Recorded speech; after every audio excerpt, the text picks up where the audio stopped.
I'm Catherine, and I was born into what you'd call a typical American family. My dad, Jack, was this ambitious guy who'd started his own paint and varnish company from scratch. Mom, Sarah, was your classic housewife, always busy with chores and gossip. And then there was my older brother, Tom, 5 years my senior and the apple of my mother's eye. Dad was hardly ever around, buried in work and drowning in loans he'd taken out to get his business off the ground. When he did show up, he'd lock himself in his office, muttering about invoices and profit margins. Mom, well, she made it clear from day one that Tom was her favorite. "Oh, Tommy, you're my joy, my everything," she'd coo, even when he came home reeking of cheap beer or with a black eye from another fight. Me? I was just there. An afterthought, really. Don't get me wrong, Dad loved me in his own way. He'd try to make up for his absence with gifts. For my 9th birthday, he gave me this clunky video camera. "Capture our family moments, sweetheart," he said with a tired smile. Little did he know how that camera would change everything. I remember this one Sunday when I was about 10. Dad had promised to take us to the park, but surprise, surprise, he got called into work. Mom lost it. "Jack, for Christ's sake. It's Sunday," she screamed, her face red with anger. "Your kids need you. I need you." I stood in the hallway, that damn camera in my hand, recording it all. They didn't even notice me. Dad's voice dropped to a whisper. "If you'd just help out with the business." Mom laughed, but it wasn't a happy sound. "Help out? With your pipe dream? Wake up, Jack. You're drowning us in debt for a business that's going nowhere." I lowered the camera, my heart pounding. This wasn't the first fight I'd witnessed, but it was the worst.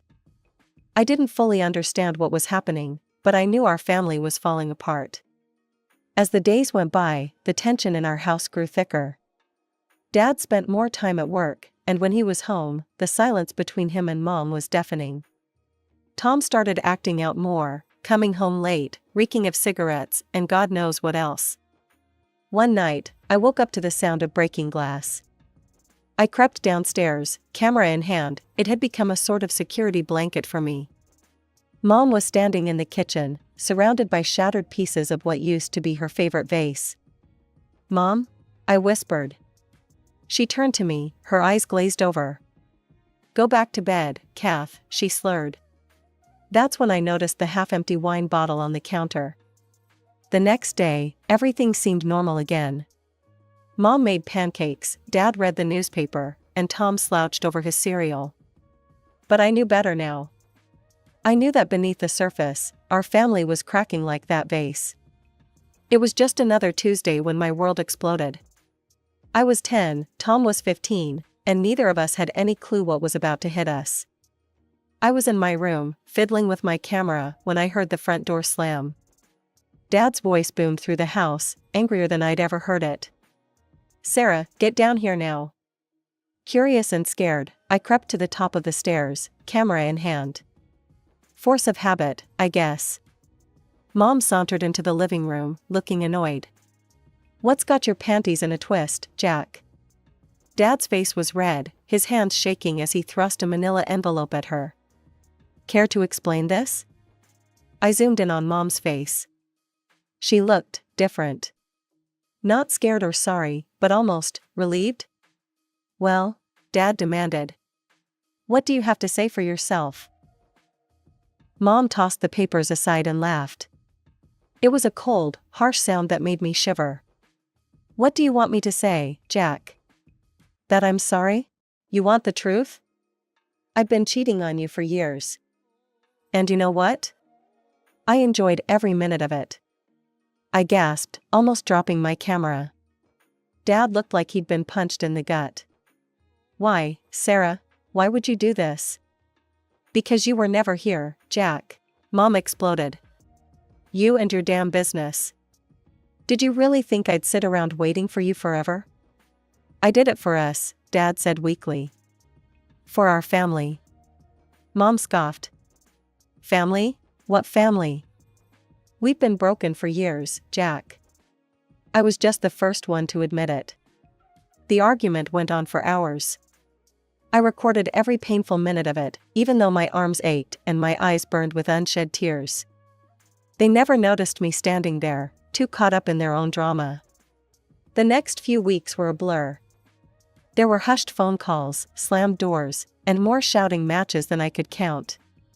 Tom retreated further into his own world, spending most of his time locked in his room. Finally, one night, Mom and Dad sat us down. "Kids," Mom began. "Your dad and I, we're getting a divorce. Catherine, sweetie, you'll be staying with your father. And Tom, you'll be coming with me." Tom shrugged, like he couldn't care less. But I saw the relief in his eyes. Dad was generous. He left the house to Mom, and also started paying child support for Tom. The move was quick and painless, at least physically. Our new apartment was small, nothing like the house we'd left behind. But it was ours, and for the first time in years, I felt like I could breathe. It wasn't easy, though. Dad worked longer hours than ever, trying to keep the business afloat and pay for everything. Some nights, I'd find him at the kitchen table, head in his hands, surrounded by bills. 5 years flew by in a blur of homework, part-time jobs, and watching Dad struggle to keep his business afloat. I was 15 when everything changed again, but this time, it was for the better. Her name was Rachel, and she waltzed into our lives like a whirlwind. I remember the day Dad introduced us. He had this goofy grin on his face, one I hadn't seen in years. "Catherine, this is Rachel. She used to intern at the company, and now, well, we're seeing each other." Rachel smiled warmly. "It's great to finally meet you, Catherine. Your dad talks about you all the time." I sized her up, ready to hate her on principle. But there was something about Rachel that made it impossible. She was genuine, kind, and she looked at Dad like he hung the moon. It didn't take long for Rachel to become a permanent fixture in our lives. She moved in a few months later, and suddenly, our tiny apartment felt like a home again. One night, I overheard them talking in the kitchen. "Jack, my dad's willing to finance that new production line you've been dreaming about," Rachel said. "He believes in you, Jack." "We both do." I peeked around the corner to see Dad pull Rachel into a tight hug. "What did I do to deserve you?" he whispered. It hit me then. This was what love should look like.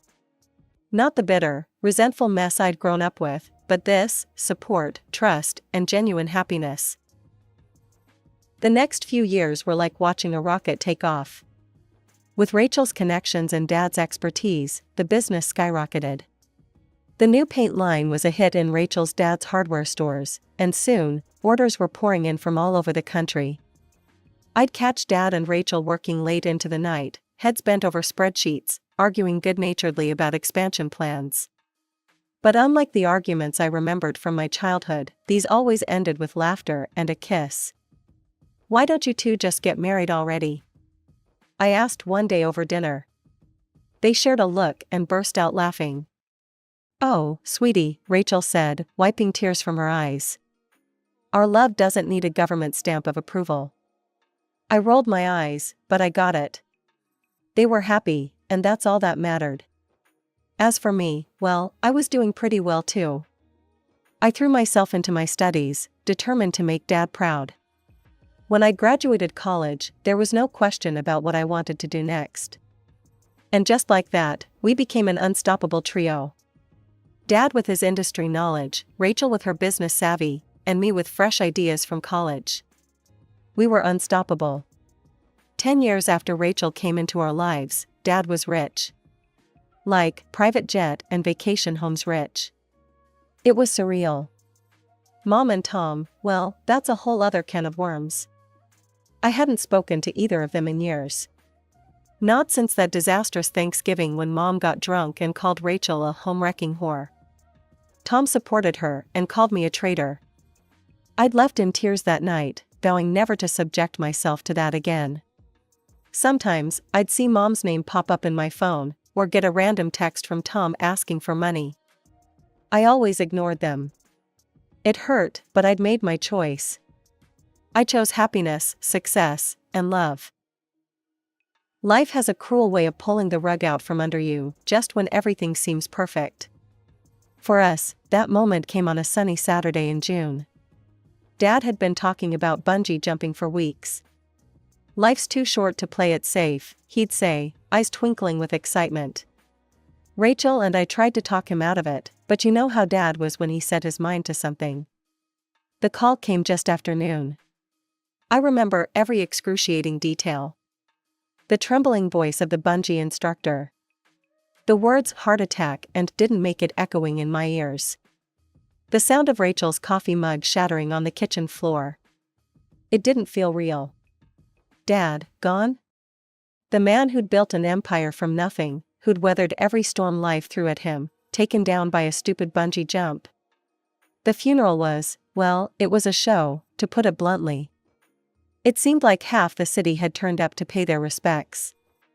Business partners in somber suits, employees with red-rimmed eyes, friends and relatives we hadn't seen in years. Dad would have hated all the fuss, but it warmed my heart to see how many lives he'd touched. And then Mom and Tom showed up. I almost didn't recognize them at first. Mom looked old, her face puffy and lined, eyes bloodshot. Tom slouched beside her, all muscle and attitude, looking like he'd rather be anywhere else. They sat a few rows behind us, but their voices carried. "Well, Jack finally got what was coming to him," Mom's voice slurred. I bit my lip so hard I tasted blood. How dare they? How fucking dare they come here and disrespect Dad like this? But it got worse. You know, Mom's voice dropped to a conspiratorial whisper that somehow seemed louder than before. I heard his little girlfriend arranged the whole thing. Paid for the bungee jump herself. Probably knew his heart couldn't take it. Wanted to get her hands on his money, I bet. I couldn't take it anymore. I whirled around, my vision blurred with tears and rage. "Shut up," I hissed. "Just shut the hell up. How dare you come here and spread your poisonous lies?" Dad loved Rachel, and she loved him. This was a terrible accident, nothing more. So if you can't show some basic human decency and respect, then just leave. Nobody wants you here anyway. The church fell silent. All eyes were on us. Mom stood up, swaying slightly. "Come on, Tom. We're leaving. Let them have their little pity party. We'll see them at the will reading." The rest of the funeral passed in a haze of grief and anger. But as we stood by Dad's grave, watching the casket being lowered, I couldn't shake the feeling that this was just the beginning of our troubles. 2 weeks after we laid Dad to rest, we all gathered in Mr. Goldstein's office for the reading of the will. The tension in the room was thick enough to cut with a knife. Rachel sat beside me, her face a mask of calm. Mom slouched in her chair, looking like she'd rather be anywhere else. Tom stood by the window, arms crossed, scowling at nothing in particular. Mr. Goldstein cleared his throat and began reading. "I, Jack Thompson, being of sound mind and body, do hereby." I tuned out the legal jargon, my heart pounding. And then, "To my daughter, Catherine, I leave all my worldly possessions, including all properties, bank accounts, and full ownership of Thompson Paint and Varnish Company." The room went deadly silent. I felt like I couldn't breathe. Mr. Goldstein continued, "To my ex-wife, Sarah, and my son, Thomas, I leave the sum of $20,000 each." "What?" Mom's shriek made us all jump. "This is bullshit. That business was my idea. I sacrificed everything for Jack and that goddamn company. I raised his children while he was off playing businessman. That company is rightfully mine." I glanced at Rachel. She sat there, calm as ever, but I could see the slight tremor in her hands. "Mom," I said, trying to keep my voice steady, "Dad built that company from nothing. You didn't even believe in him when he started." She rounded on me, eyes blazing. "You ungrateful little brat. I should have known you'd side with him. You always were Daddy's little girl, weren't you?" I took a deep breath. "Look, I don't want to fight. If it'll make you feel better, I'll give you $100,000. Just, please, let's end this here. Mom laughed, a harsh, bitter sound. 100 grand? You think you can buy me off that easily? No, sweetheart, I'm going to sue. I'm going to take every last penny that son of a bitch owed me. Enough. Mr. Goldstein's voice cut through the argument. The will is clear and legally binding. If you wish to contest it, Mrs. Thompson, you're welcome to do so through the proper legal channels. Now, if there's nothing else, I think we're done here. Mom stormed out, slamming the door behind her. Tom followed, but not before shooting me a look that could curdle milk. As Rachel and I left the office, I felt a weight settle on my shoulders. Dad's company, his legacy, it was all mine now.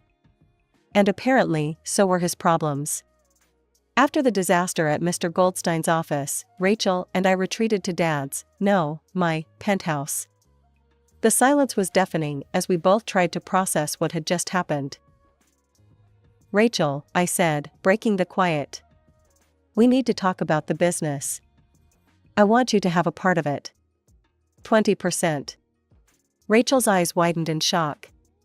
Catherine, no, your father left it to you. It's yours. I shook my head. It's ours. You've invested so much in it, not just money, but time and energy. You helped build it into what it is today. It's only fair. Rachel's eyes filled with tears. Before I knew it, she had engulfed me in a tight hug. Thank you, she whispered. Jack would be so proud of you. We signed the papers that afternoon. It felt right, like I was honoring Dad's memory and securing our future all at once. But of course, Mom couldn't let us have even this small victory. The lawsuit came 2 weeks later. Mom was demanding the entire business and most of Dad's property. Her lawyer threw around phrases like marital assets and unjust enrichment, but it all boiled down to one thing: she wanted what she thought Dad owed her. The next few months were a blur of court appearances, depositions, and sleepless nights. Rachel and I threw ourselves into running the company, determined not to let Mom's vendetta derail everything Dad had worked for.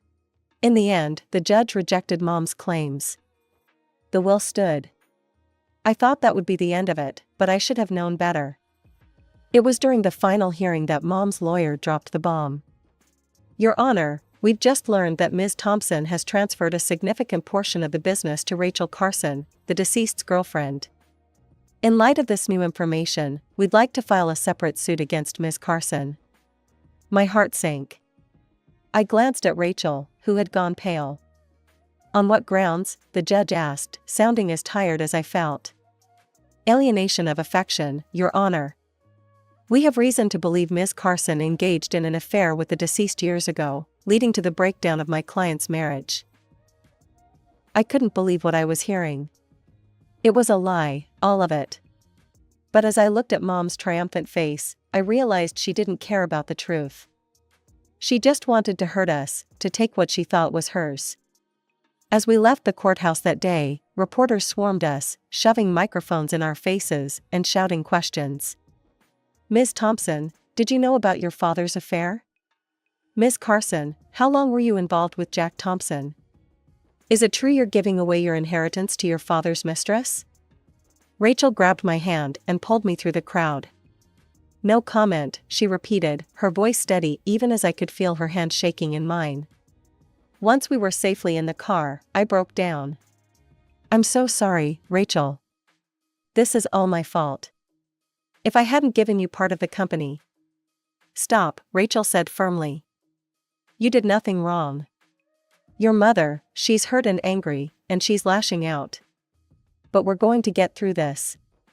Together. I nodded, wiping my eyes. Together, I echoed. As our driver navigated through the city traffic, I couldn't help but wonder, how much more would we have to endure before this was over? And at what cost?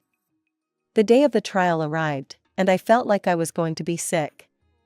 The idea of testifying against my own mother made my stomach churn, but I knew it was necessary.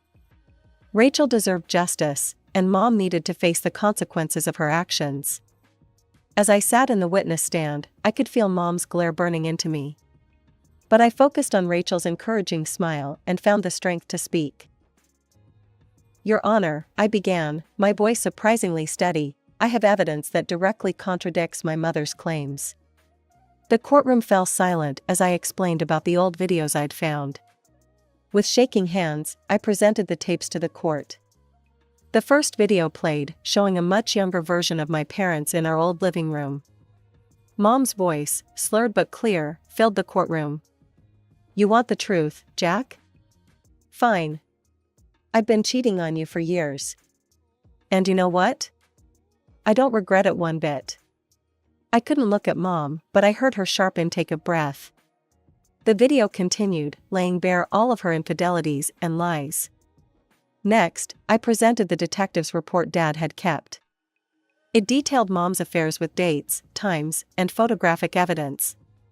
"As you can see, Your Honor," I concluded, "my mother's claims of my father having an affair with Rachel are completely false. In fact, it was my mother who was unfaithful throughout their marriage." The judge's face was grim as he reviewed the evidence. Mom's lawyer looked like he wanted to sink into the floor. When the verdict came, it was decisive. The judge not only dismissed Mom's case against Rachel, but also ordered her to pay all legal fees. Mom didn't take it well. She insulted Rachel and me, saying things you wouldn't expect to hear from your own mother. She continued her tirade, spewing profanities until the judge had no choice but to fine her for contempt of court. As the bailiffs escorted her out, she turned to me, her eyes blazing with hatred. "This isn't over, Catherine. You'll regret this, I swear to God." I thought that would be the end of it. I was wrong. A few days later, Rachel burst into my office, her face pale. She handed me her phone. On the screen was Mom's Facebook page, filled with posts about our company. "Thompson Paint is drowning in debt," one post screamed. "Catherine Thompson is running it into the ground." Another claimed, "Inside source reveals, Catherine Thompson planning to flee to Mexico with company funds." We spent the next 48 hours in crisis mode. We issued statements to our employees and customers, assuring them of the company's financial stability. Our legal team drafted a cease and desist letter to Mom, threatening a libel lawsuit if she didn't retract her statements. To my surprise, it worked. Maybe Mom finally realized she'd gone too far, or maybe she just ran out of fight. Whatever the reason, she posted a retraction the next day. "I, Sarah Thompson, hereby retract my previous statements regarding Thompson Paint and Varnish Company and its CEO, Catherine Thompson. My claims were unfounded and made in anger. I sincerely apologize for any confusion or distress my words may have caused." As I read her words, I felt a mix of relief and sadness. This woman, who had once been my mother, was now nothing more than a bitter stranger intent on destroying everything Dad had built. 2 months passed in relative peace. The company was thriving, and Rachel and I had settled into a comfortable routine. The wounds from the legal battles were slowly healing, and I dared to hope that maybe, just maybe, we could move on. But life has a way of throwing curveballs when you least expect them. It was a crisp autumn evening, and I was heading to my car after a long day at the office. The parking lot was nearly empty, the setting sun casting long shadows across the asphalt. As I fumbled for my keys, a familiar voice made me freeze. "Catherine?" I turned slowly, hardly believing my eyes. There, looking small and worn, stood my mother. "Mom?" I said, my voice barely above a whisper. "What are you doing here?" She shuffled her feet, not quite meeting my eyes. "I've been thinking about your offer. The $100,000. Is that offer still on the table? I take it and leave you alone." For a moment, I was speechless. Then, to my own surprise, I started laughing. It wasn't a happy laugh, but a tired, incredulous one. "Are you serious?" I finally managed to say. "After everything you put us through? The lawsuits, the slander, the lies?" Mom's face hardened. "Now listen here, young lady." "No, you listen," I cut her off, feeling years of pent-up frustration pouring out. "That offer expired the moment you decided to drag us through court. It's gone, Mom. Just like any respect or affection I had left for you. She paled, then flushed with anger. You ungrateful little. I'm not finished, I said, my voice cold. If you ever try to threaten me or slander our company again, I will sue you for every penny you have left. And trust me, I'll win. Without waiting for a response, I got into my car and drove away, watching her shrinking figure in my rearview mirror. It felt like the end of a chapter, but also the beginning of something new. The next few weeks were a whirlwind of activity. Rachel and I threw ourselves into work, expanding the company in ways Dad had only dreamed of. We launched a new eco-friendly paint line, opened 3 new factories, and even started a scholarship program for aspiring young entrepreneurs. Through it all, Dad's memory was our guiding light.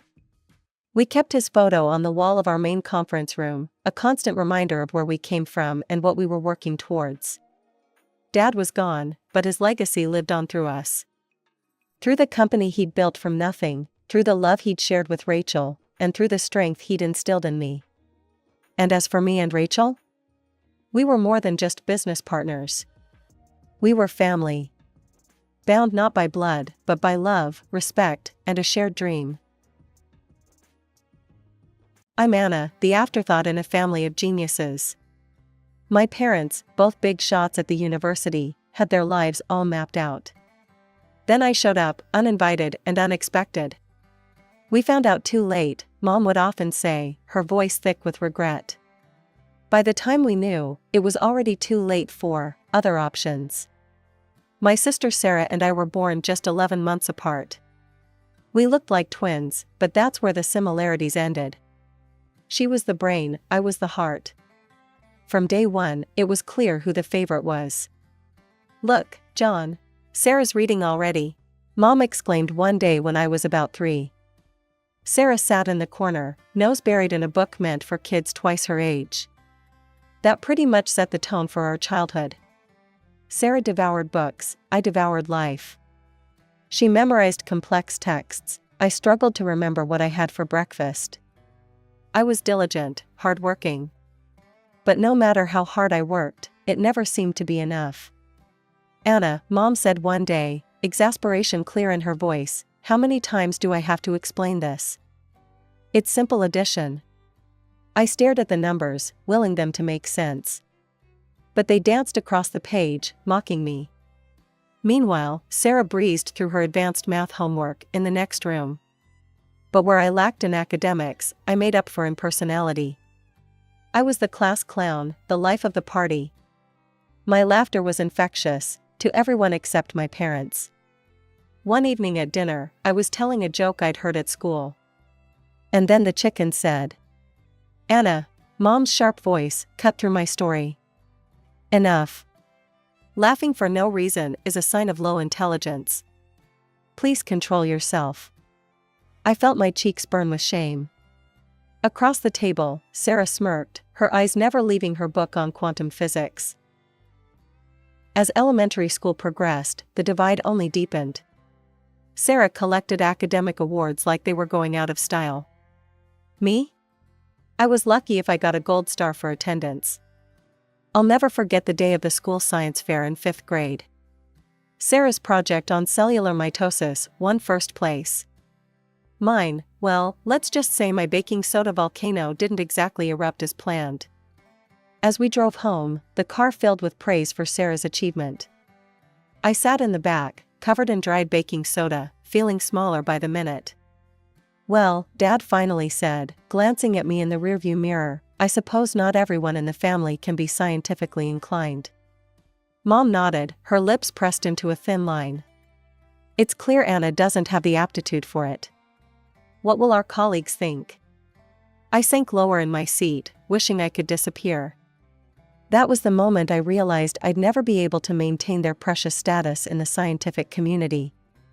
In their eyes, I was the disappointment, the one who couldn't carry on their legacy. As we got older, the gap between Sarah and me only widened. Sarah was whisked off to science camps, math competitions, and academic decathlons. Me?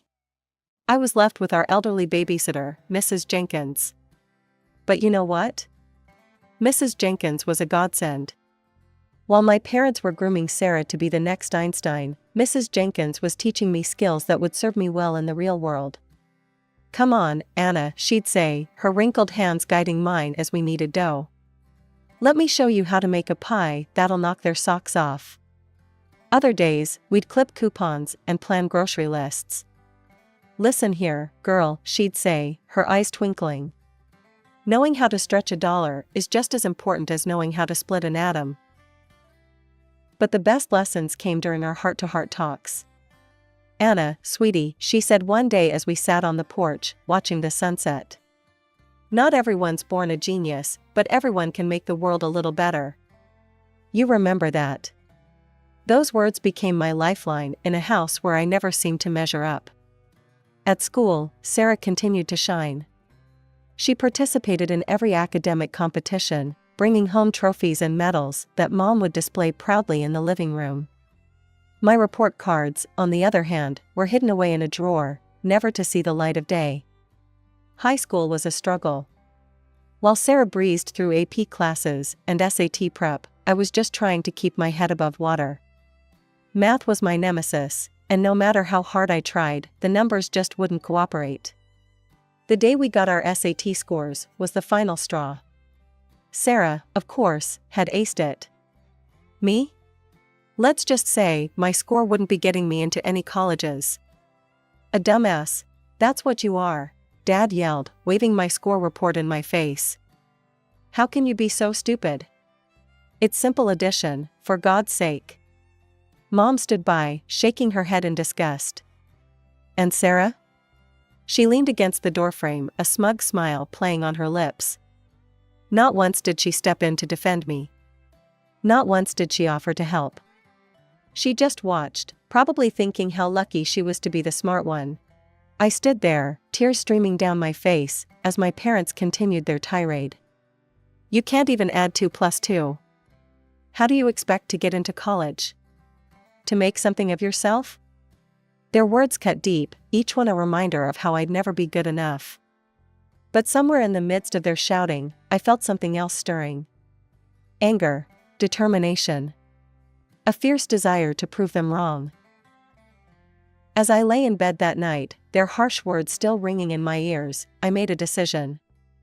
I might not be cut out for college, at least not right now. But that didn't mean I couldn't make something of myself. The day after graduation, I marched into Sunny's supermarket and got myself a job as a cashier. It wasn't glamorous, but you know what? For the first time in my life, I had something that was all my own. Within weeks, I was pulling in my own paychecks. I told my parents I'd found a job, but they barely looked up from their papers. They didn't ask where or what I was doing, and honestly, I was relieved. At least this way, they couldn't disapprove. I was still living at home, but now I had my own money. It wasn't much, but it was enough to have a little fun without having to beg my parents for cash. "Anna, you coming to the beach this weekend?" My friend and coworker from the store Lisa would call, and I'd grin, knowing I could say yes without worrying about the cost. While Sarah spent her summer buried in textbooks, preparing for her first semester at some fancy Ivy League school, I was living it up. Weekends at the beach, movie nights with friends, impromptu road trips, I was finally free to be me. Weeks turned into months, and I settled into my new life. Sure, it wasn't the life my parents had envisioned for me, but I was happy. Really happy. Then came that day. The day that changed everything.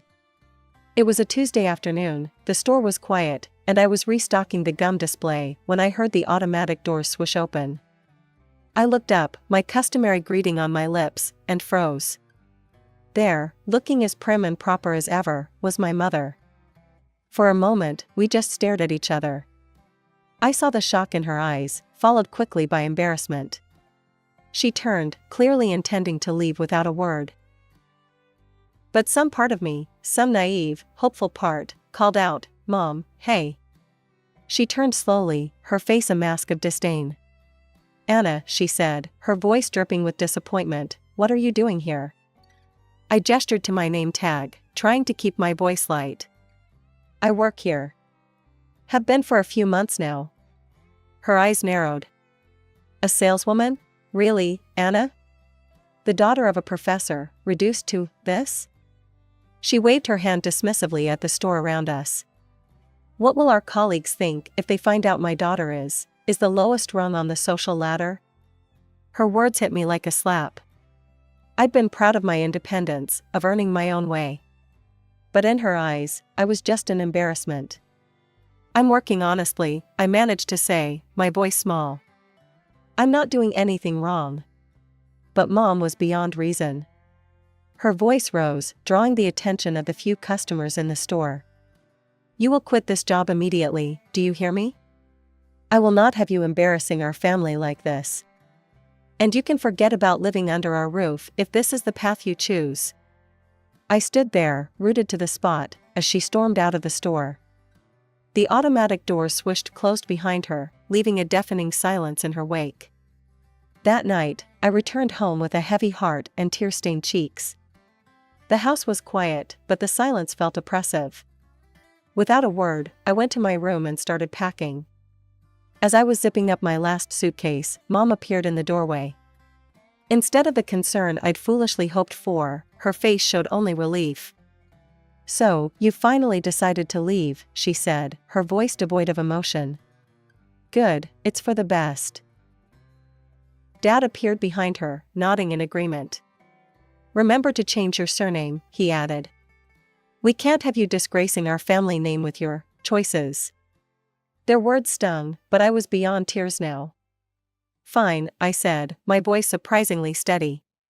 I'll take Grandpa's name. At least he knew how to love unconditionally. I grabbed my bags and walked out, not looking back. They didn't ask for my new address, and I didn't offer it. The next day, I moved in with Lisa. We'd become fast friends over the past few months, and when I told her what happened, she didn't hesitate to offer me her spare room. One lazy Sunday afternoon, as Lisa and I were scrolling through social media, I came across Sarah's profile. My finger hesitated over the unfollow button, but curiosity got the better of me. Sarah's feed was a parade of achievements. Photos of her receiving awards, status updates about her latest research breakthroughs, announcements of her admission to elite scientific societies. Each post had hundreds of likes and comments, all singing her praises. Your sister? Lisa asked, peering over my shoulder. Have you talked to her recently? I shook my head, remembering our last interaction. It was a few weeks after I'd left home. In a moment of weakness, I'd reached out to Sarah, suggesting we meet for coffee. Her response was cold and dismissive. Anna, I'm afraid we don't have much in common anymore. Our interests and, frankly, our levels of development are quite different now. I don't think meeting would be productive for either of us. That was the last time we communicated directly. Despite the rift with my immediate family, I stayed in touch with my extended relatives. Aunt Martha, in particular, became a source of comfort and connection to my roots. During one of our regular phone calls, she let slip some information that simultaneously hurt and validated my decision to leave. Oh, Anna, she sighed, her voice heavy with sadness. I probably shouldn't tell you this, but your parents, they always ask if you'll be at family gatherings. If we say yes, they refuse to come. They say it's because you're beneath their status now, and they can't bear to be in the same room as you. I felt a familiar ache in my chest, but it was duller now. It's okay, Aunt Martha, I said, surprised by how much I meant it. I'm happy with my life now. If they can't accept that, it's their loss. And it was true. My life wasn't perfect, but it was mine. I had a job I enjoyed, friends who accepted me for who I was, and a growing sense of self-worth that had nothing to do with academic achievements or social status. 5 years had passed since I'd walked out of my parents' house, and life had settled into a comfortable rhythm. I'd been promoted to assistant manager at the store, my circle of friends had grown, and I'd even started taking some online classes in business management. I was content, but something was missing. That all changed on a balmy summer evening. My friends had organized a beach bonfire, and I noticed him. He was standing a little apart from the group, looking slightly out of place in his button-down shirt and khakis. But it was his eyes that caught my attention. They seemed to sparkle with curiosity as he took in the scene around him. I made my way over, extending my hand. "Hi, I'm Anna. You look like you could use a S more." He laughed, a warm, genuine sound that made me smile. "I'm David. And yes, I could definitely use a S more. It's been years since I've had one." As we roasted marshmallows, we got to talking. Turns out, David was an environmental scientist, fresh off a research expedition in the Amazon. We talked for hours that night, about everything and nothing. David was fascinated by my stories of customer service adventures, and I was enthralled by his passion for the environment. As the weeks turned into months, David and I grew closer. He didn't care that I hadn't gone to college or that I worked as a saleswoman. He loved my quick wit, my ability to make friends with anyone, and what he called my refreshing perspective on life. I met his family at a dinner party 6 months into our relationship. I was nervous, after all, they were all accomplished scientists. But to my surprise, they welcomed me with open arms. Throughout the evening, they asked about my job, my interests, my dreams. Not once did they ask about my education or my family background. It was refreshing. A year to the day after we met, David proposed. It was nothing grand, just the two of us, on the same beach where we'd first talked. But it was perfect. We planned a small wedding, just close friends and family. As I addressed the invitations, I hesitated over 3 names: Mom, Dad, and Sarah. Despite everything, a part of me still hoped. But the RSVPs came back, and those 3 remained silent. Life with David was everything I'd ever dreamed of and more. We'd settled into a cozy routine, balancing his research work with my job at the store. But as content as I was, I couldn't shake the feeling that I was meant for something more. That something more came on a lazy Sunday afternoon at David's parents' house. We were all lounging in the backyard, enjoying the warm sunshine and cold lemonade, when the conversation turned to David's latest research. "The amount of plastic waste we're producing is staggering," David sighed, running a hand through his hair. "And the worst part is, most of it ends up in landfills or the ocean." His father nodded gravely. "It's a crisis, no doubt about it. But what can we do? People aren't going to stop using plastic overnight." As they continued discussing the problem, an idea started forming in my mind. Years of working retail had taught me a thing or two about what people want and need. And all those hours I'd spent with Mrs. Jenkins, learning to be resourceful and creative, suddenly came rushing back. Before I knew it, I was grabbing a napkin and a pen from the table. "What if," I started, my voice trembling with excitement, "what if we could turn that plastic waste into something useful? Something people actually want?" 3 pairs of eyes turned to me, curious. Encouraged, I continued, sketching rapidly on the napkin. "Like this," I said, holding up my crude drawing. "Garden furniture made entirely from recycled plastic. Durable, weather-resistant, and eco-friendly. We could even make it modular, so people can customize their own designs." The silence that followed was deafening. For a moment, I feared I'd overstepped, that they'd laugh at my silly idea. But then, "Anna," David's father said slowly, his eyes wide with amazement, that's brilliant." David was staring at me like he'd never seen me before. "Do you know how many environmental problems this could solve? And the market potential, it's enormous." His mother chimed in, "And it's not just garden furniture. Think of all the urban applications, park benches, playground equipment, even building materials." What happened next was a whirlwind. David's parents, excited by the potential of the idea, offered to invest in making it a reality. Before I knew it, we were setting up a company, with me, yes, me, Anna Holloway, former family disappointment, as the CEO. David, with his scientific background, took charge of developing the technology to recycle and mold the plastic efficiently. I focused on design and marketing, drawing on my years of customer service experience to create products people would love. 6 months after that fateful Sunday afternoon, we launched our first line of garden furniture. The response was overwhelming. People loved the sleek designs, the eco-friendly concept, and the story behind it all. Encouraged by our success, we expanded our range. Urban planners started reaching out, interested in using our recycled plastic products for city projects. And then, the call that changed everything, the mayor's office wanted to meet with us. We met and signed a contract for the improvement of the city. 3 years had passed since that fateful day in David's parents' backyard. Our company, EcoRenew, had grown beyond our wildest dreams.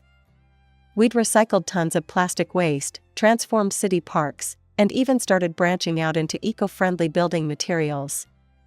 And now, here we were, about to receive a state award for innovation and environmental impact.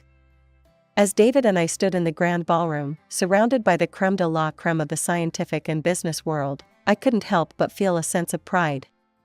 We made our way through the crowd, stopping to chat with various dignitaries and fellow innovators. I was in the middle of a conversation with the city's head of urban development when I saw them. My parents and Sarah, standing near the refreshment table. They looked different. Mom and Dad had aged considerably, their hair more gray than I remembered.